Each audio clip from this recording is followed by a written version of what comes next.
It's week 7. I love it. I'm so excited that I get to hang out with you. 12-week accountability group. And what do I love about this week? Well, I wrote some notes on what I love about this week.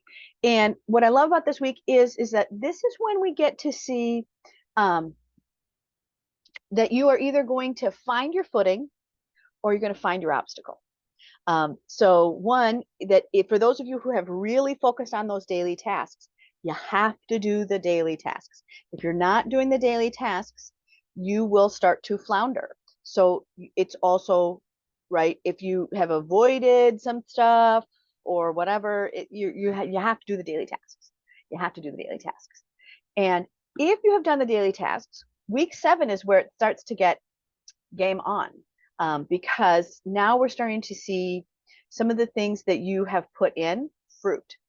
So in week 7, you're either going to find your footing and you're going to be like, yep, I can do this. I can do this, right? Some of those tasks, they should be like as much as it takes to brush your teeth, right? It's a brush your teeth fast thing. And it is, right? When you look at someone who's a failure or a success, it wasn't one thing that they did. It was 1,000 little things, right? I have a random thing about me, right? Random thing about making my. So I have a small tasks lists on my phone, and I have it listed in my notes section of small tasks add up. And so I started to just be curious, right?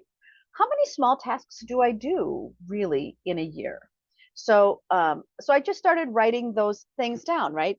Reached out to 10 people on LinkedIn or whatever. And it's stunning that it really is thousands of little things that we do to make our life prosperous and successful. So it's keeping track of those and really saying, these are the areas I want to be prosperous and successful in, right? Because prosperity is the ability to magnify. So we want to be able to magnify. So when you are looking at this week, so you're either going to find your footing this week and you're going to go, yep, I can do that. I can call things out. I can manage overwhelm. I can work on one area more hard than the other areas. You're starting to get really understand the value of time blocking. But so you're going to find your footing or you're going to find your obstacle. And for many of you, you're going to have a failure response to that of like, yep, this is where it always goes bad. This is where it always goes bad. So for some of you, you're going to feel that as your failure valve. I just call it an obstacle. And obstacles are actually, I often want to kind of reframe them to say that an obstacle is actually a constraint. So, and when we look at obstacles as constraints, and there's a whole nother video on that, so I'm not going to talk a lot about it, but when you look at it as a constraint, something that you are managing, now you get to have it very differently. So many of you will come into week 7 feeling that if you've done all your stuff all this time, right, every week, you may come into overwhelm. And overwhelm, so out of all of the high-powered executives that I work with and all the executive teams, what do they all have in common? They all have overwhelm. And the place that I found from 24 years is that they don't know how to manage in their mind the spatial perception of all of those tasks into the spatial projection of the life that they think they are living in the time zone that's there. So you have to remember that these are obstacles that you're perceiving. The obstacle is actually that the amount of tasks you have don't match the perception of the time you have. And that right there is a powerful tool. So the way we deal with that is another piece of Michelin chefs, right? So what do you do when you have overachiever problems? Well, you look at overachievers, right? And you go, look, how do other highly amazing people get stuff done? Well, they start with background tasks. And that background task is to say, what can be running in the background so that I can move forward in the front ground? What is moving in the background that can still lead me to where I have to go so that I can move forward? And so a really easy one to understand in a background task for me is laundry, right? We had, oh man, I had laundry. We had a lot of people in our household. So we had a lot of laundry. And I swear to you, we had we had girls like, oh my gosh, they would change their clothes sometimes 3 times a day. And I'm like, what, who do you think that there's a laundry person here full time? No. But that was the first thing that we would do, right? Is let me get these background tasks done. And the background tasks for those of you who feel like overwhelmed by stuff, those background tasks are make sure your desks are clean, make sure the sink is cleaned out, make sure the trash is out, make sure the laundry's running at all times, right? So these types of things give the illusion that there's space. And there's a reason that I tell people, please clean off your desk. Please clean your workspace up. Uh, just put it into a little pattern. Find the pattern that's right for you, and it should be like a place setting, right? You're going to sit down to work. It's not all the work that's left over. No one wants to come to a buffet after everyone's been eating on it. That's gross. You want to sit down at a restaurant to a beautiful place setting just for you. And that is the gift you give yourself when you clean off your desk. So, if it's just this hullabaloo of everything that you've been eating on all week, gross. You want to just pull it back and give yourself this nice little place setting that you can sit down and go, oh, here's my lemon water. Let me check my email, right? It's just fancy and nice and thoughtful. So tasks are going to be the big deal this week. So the way that you can use some of your 3-hour block is that I would look at it and go, all right, what are the 10-minute tasks that I know are attached to my goals? So if you have a health task, a 10-minute task can be stretching. If you have a health goal, it might be a 10-minute meditation. If you have a health goal, it might be just running in place or whatever that is. You can walk around the block in 10 minutes. So think about those tasks and really focus them in 10 and then 20 and then 30-minute tasks. Those are the ones that actually are the magic. Small tasks done consistently over time and small tasks that lead to a greater outcome. That's the secret.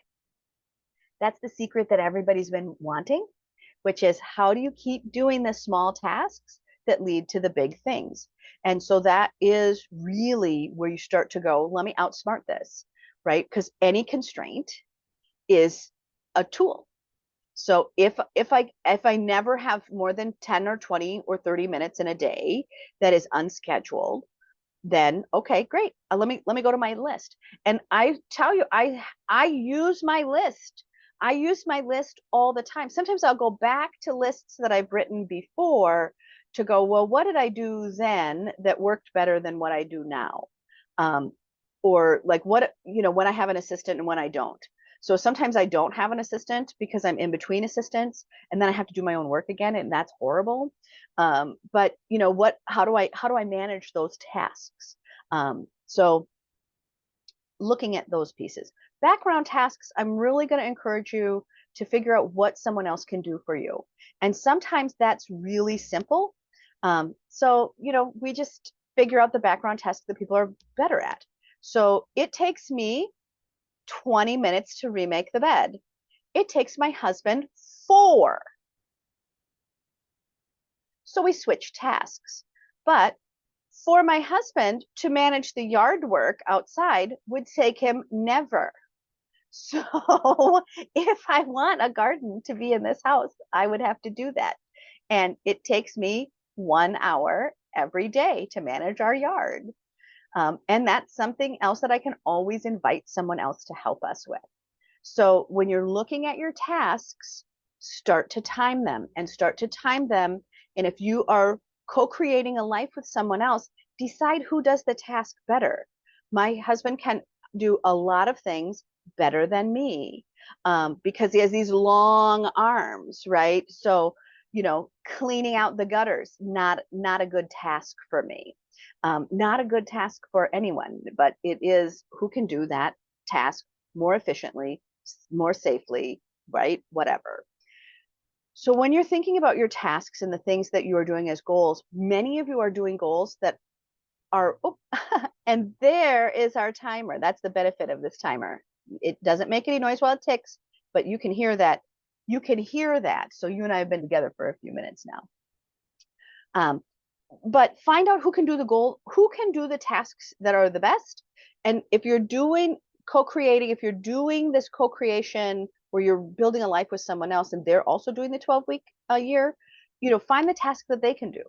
And the other thing that was very interesting is that if you can understand how to measure your time and what it really takes, you'll find that most people actually eat in under 15 minutes. That when they sit down to a meal, they actually eat very quickly. That everybody has this idea that dinner is an hour and a half. Well, dinner's only an hour and a half if you actually have to make it and you have to wash up from it. But if it is something that's faster or easier, you can just sit down and enjoy a wonderful meal and talk to somebody in 30 minutes. So readjust how you're willing to think about time to your benefit. So being able to talk to somebody about their life sometimes is actually a lot faster than you think. So this week, time, background tasks, understanding the spatial conversation, right, of what does my mind think all of those tasks look like and how long do they take, and what is the perception of time that I think I have in my real life, that those two things will not match. So we start to help them match by going, what are the background tasks that I can push back here and have working? So now this spatial idea is less. So you kind of can take off a lot of times 30% of the things that my mind thinks are too big to fit into my time. Focusing in on those 10-minute tasks. I threw away my 5-minute tasks a long time ago because they don't really work for me. I'm a lot slower at things than I give myself credit for, which means that I'm very optimistic about how much I can get done. Because when you're a mover and a shaker, boy, can you get things done. We are overly optimistic on our time. So I have to just slow it down. So this idea of a 5-minute task, I threw it away. You can still live with that. I can't. Then finding your footing or finding your obstacle. Having a constraint is actually very helpful when it's identified. So we can work on that. There's a whole other video on that. And I will link that video to this. So learning all of those things. I think that week 7 it's really where we start to see emotion, where you can see yourself hitting a goal. Really, it's in week 9 that we see people really go, oh my gosh, we've been together for this long. But week 7, it starts to kind of dawn on you. We're over half. I'm over halfway done with accountability group. And 1, you'll know if you want more. But this is where if the things are working, they'll start to pile up. And this is where you have the option to have some overwhelm. If you're feeling overwhelmed, super normal, super normal, super normal. And if you haven't gotten your traction yet, it's coming. So focus, focus, focus, focus, focus. And thank you so much for saying nice things to other people in class, for wishing them well, for giving advice, for even thinking about your classmates out of class time. I mean, it's lovely. It's lovely to see your face. It's lovely to be in class with you, and it's lovely to celebrate with you. So, very excited about that. So thank you so much. I will see you in week 8, and there's more stuff coming. Bye.